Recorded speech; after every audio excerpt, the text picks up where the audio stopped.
बाप रे, बड़ा ठंडा लग रहा है। एक तो आज धूप भी नहीं निकला है और ऊपर से इतनी ठंडी लग रही है। जाओ ना सोनी, तनी एक कप चाय बना के ला दो ना। भाग रहे, हम नहीं बनाएंगे। अरे चाय नहीं पियेंगे ना तो हमको माथा में दर्द हो जाएगा। जाना बना लाना। हमको बहुत ठंडी लग रहा है, ऐसे ही हमारे पैर में पूरा हमारा पैर सूज गया है। हम नहीं जाएंगे बनाने। ना भाई ना, हम भाभी उभी से कहने नहीं जाएंगे। ऐसे ही मुंह बनाई रहती हैं। कभी भी तुम देखती हो क्यों, कभी हंसती हैं। हम नहीं जाएंगे, ऐसे ही हमको बहुत ठंडा लग। मैंने हम जाए कहने, तुमको पता है ना कि कैसे हम पे चिड़ी रहती हैं। जब देखो तब झगड़ा का मुंह बाई रहती हैं हमसे। कुछ कह देंगे, कुछ घर में होगा, ऐसा लगता है कि हम ही जाके आग लगाए। बुआ आ रही है, बुआ से कहो क्या बात चल रहा है दोनों बहन लोग में। और दीदी को चाय पीना है, इनको ठंड लग रहा है। बनाएगी तो तनी एक कप हमको खातिर बना देना।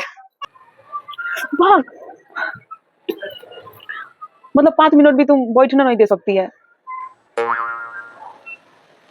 जा रहे हैं।